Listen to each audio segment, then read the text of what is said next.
नमस्कार दोस्तों, मेरा नाम है महेश पुरोहित और आप देख रहे हैं जय अंकल एजू यूट्यूब चैनल। इस वीडियो का विषय कहने से पहले मैं सभी मित्रों का बहुत बहुत आभारी हूँ, क्योंकि सभी मित्रों ने हमारे पुराने दोनों वीडियो को बहुत शेयर किया है, बहुत कमेंट किया है और बहुत लाइक किया है और बहुत सब्सक्राइब किया है। तो दोस्तों 8 नवंबर 2016 के दिन हमारे प्रधानमंत्री नरेंद्र मोदी जी ने 8 बजे ये अनाउंस किया कि आज से नोटबंदी है। लेकिन नोटबंदी साइड पर रह गई और एक नया शब्द मार्केट में आया, वो है कैशलेस, यानी कि कैशलेस ट्रांजैक्शन। अभी हमारा वीडियो उन पे है कि कैशलेस ट्रांजैक्शन क्या होता है और उसका विश्व में कैशलेस इकोनॉमी कहाँ पे है, कितने स्तर पर है, कितने परसेंटेज पे है। तो दोस्तों हमारा आज का वीडियो है कैशलेस इकोनॉमी पर। कैशलेस ट्रांजैक्शन करने के मुख्य 3 जरिए हैं, एक प्लास्टिक मनी, दूसरा मोबाइल बैंकिंग और तीसरा ऑनलाइन बैंकिंग। हम बारी बारी तीनों के बारे में समझेंगे। दोस्तों कैशलेस का पहला जरिया है प्लास्टिक मनी। प्लास्टिक मनी यानी कि हमारा डेबिट कार्ड और क्रेडिट कार्ड। डेबिट कार्ड और क्रेडिट कार्ड का उपयोग हम लोग एटीएम में से पैसे निकालने के लिए करते हैं और जहाँ पे स्वाइप मशीन है वहाँ पे हमारा पेमेंट करने के लिए करते हैं। दोस्तों कैशलेस पेमेंट का दूसरा जरिया है मोबाइल बैंकिंग। मोबाइल बैंकिंग में जो भी वॉलेट सिस्टम है, जैसे कि SBI बड़ी है, पेटीएम है और हमारे भारत सरकार की जो भीम एप्लीकेशन है, और मोबाइल बैंकिंग में ही दूसरा जरिया है USSD कोड। उसके बारे में हम कभी वीडियो डालेंगे और आपको उसके डिटेल में उसके बारे में डिटेल में आपको जरूर बताएंगे। दोस्तों कैशलेस पेमेंट का तीसरा जरिया है नेट बैंकिंग। आपको अपने बैंक में जाना होता है, वहां से यूजर नेम पासवर्ड लेके आप उसकी वेबसाइट से बहुत कुछ पेमेंट कर सकते हैं, बिल्स वगैरह पेमेंट कर सकते हैं। आपको किसी को पैसा चुकाना है, किसी को आपको पैसा चुकाना है, और हमने सोचा भी है कि उनके बारे में डिटेल में एक वीडियो बनाए कि आप ऑनलाइन बैंकिंग से क्या क्या कर सकते हैं, वो भी घर बैठे बैठे। तो दोस्तों ये था तीसरा जरिया, लेकिन उसके अलावा कई सारे जरिए हैं जो इंटरनेट नहीं था तब भी अवेलेबल थे। जैसे कि आप किसी को चेक से पेमेंट करो, जैसे प्रॉमिसरी नोट लिखो, जैसे बिल रिसीवेबल, बिल पेएबल का उपयोग करो, वो भी एक कैशलेस इकोनॉमी का ही हिस्सा है। हाँ, यहाँ पे 2 बात मैं आपको स्पष्ट करना चाहता हूँ। कैशलेस इकोनॉमी और कैशलेस ट्रांजैक्शन ये दोनों अलग बात है। कैशलेस ट्रांजैक्शन यानी कि कुल 100 ट्रांजैक्शन होते हैं तो उनमें से कितने ट्रांजैक्शन कैशलेस होते हैं, वो कोई भी अंक हो सकते हैं। और कैशलेस इकोनॉमी यानी कि कुल 100 रुपए के ट्रांजैक्शन हुए, उनमें से कितने रुपया का ट्रांजैक्शन कैशलेस हुआ। तो आज हम आपको जो भी अंक दे रहे हैं वो कैशलेस ट्रांजैक्शन के नहीं, लेकिन कैशलेस इकोनॉमी के दे रहे हैं। तो दोस्तों हम बारी बारी आपको 5 कंट्री के बारे में बताएंगे कि उसकी कितने परसेंटेज इकोनॉमी कैशलेस है। शुरू करते हैं। हमारी पहली कंट्री है वो है यूके का फुल फॉर्म है यूनाइटेड किंगडम। और आपको यूके के बारे में थोड़ा और बताऊं तो यूके 4 देशों से बनी एक टेरिटरी है, स्कॉटलैंड, आयरलैंड, ब्रिटेन और वेल्स। यूके के इकोनॉमी के बारे में बात करें तो वहाँ की कुल इकोनॉमी से 89% इकोनॉमी कैशलेस है।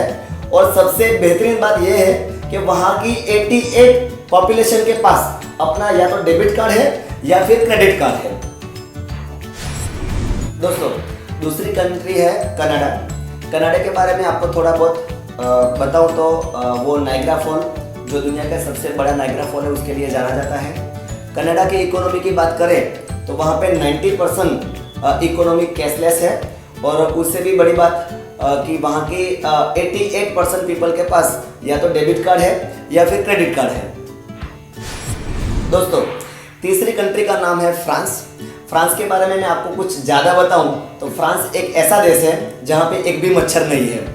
और फ्रांस की इकोनॉमी के बारे में बात करें तो वहाँ की कुल इकोनॉमी की 92% इकोनॉमी कैशलेस है। और वहाँ की 70% पीपल के पास या तो अपना ATM कार्ड है या फिर क्रेडिट कार्ड है। और वहाँ पे एक चीज़ और ऐड कर दूँ कि फ्रांस में आप 3000 यूरो से ज़्यादा पैसा नहीं रख सकते। अगर आपके घर में 3000 यूरो से ज़्यादा पैसा है तो आप पर कानूनन कार्रवाई होगी। दोस्तों चौथी कंट्री का नाम है बेल्जियम। बेल्जियम के बारे में आपको ज़्यादा जानकारी दूं तो वहाँ की चॉकलेट वर्ल्ड फेमस है और उसको रफ डायमंड का कैपिटल भी कहा जाता है। डायमंड की बात निकली है तो एक बात और जोड़ दूं कि पूरे दुनिया के 90% डायमंड हमारे सूरत में पॉलिश होते हैं। अब बात करें बेल्जियम के इकोनॉमी की। बेल्जियम की इकोनॉमी से कुल इकोनॉमी में से 93% इकोनॉमी कैशलेस है और वहाँ के 86% पीपल के पास या तो अपना डेबिट कार्ड है या फिर क्रेडिट कार्ड है। यहाँ भी फ्रांस की तरह ही 3000 यूरो से ज़्यादा आप पैसा नहीं रख सकते। अगर आप 3000 यूरो से ज़्यादा पैसा आप रखते हैं तो या तो फिर आप क्रिमिनल है और आपके ऊपर कानूनी कार्रवाई हो सकती है। दोस्तों, 5वां देश है स्वीडन। स्वीडन के बारे में आपको ज़्यादा जानकारी दूं तो वीडियो कॉलिंग वेबसाइट स्काइपी स्वीडन से है। स्वीडन एक ऐसा देश है जो 100% कैशलेस की ओर जा रहा है। 2019 तक वो पूरा कैशलेस हो जाएगा। हाल ही में स्वीडन में 95% इकोनॉमी कैशलेस है और वहाँ की 96% पीपल के पास अपना या तो डेबिट कार्ड है या फिर क्रेडिट कार्ड है। स्वीडन में आपको कई ऐसी दुकान मिल जाएंगी जहाँ पे बाहर लिखा होता है कि यहाँ पे कैश लेना मना है। स्वीडन एक समय था जब स्वीडन में सालाना 100 से ज़्यादा डकैती होती थी बैंक में। हाल में स्वीडन में एक भी डकैती नहीं हो रही है। स्वीडन की गवर्नमेंट का दावा है कि हमने कैशलेस इकोनॉमी की तरफ जाने के बाद कई अपराध और कई आतंकवाद और कई डकैती पर काबू पाया है और पूरे विश्व के सामने अभी कैशलेस इकोनॉमी के बारे में स्वीडन एक मॉडल है और पूरा विश्व उसको फॉलो कर रहा है। तो दोस्तों, ये बात थी 5 ऐसी कंट्री जो बहुत तेजी से कैशलेस होने जा रही है। दोस्तों, ये 5 कंट्री के अलावा भी कई कंट्री हैं जो कैशलेस होने जा रही है, जैसे कि America, Germany, Australia, Singapore, Netherland. और नीदरलैंड एक ऐसी कंट्री जहाँ पे 99% पीपल के पास अपना बैंक अकाउंट है। और ऐसा ही नहीं है कि ये डेवलपमेंट कंपनी कैशलेस सोसाइटी की ओर जा रही है। अफ्रीका की सोमालिया और केन्या ऐसे देश है जो मोबाइल बैंकिंग में दुनिया में नंबर आते हैं।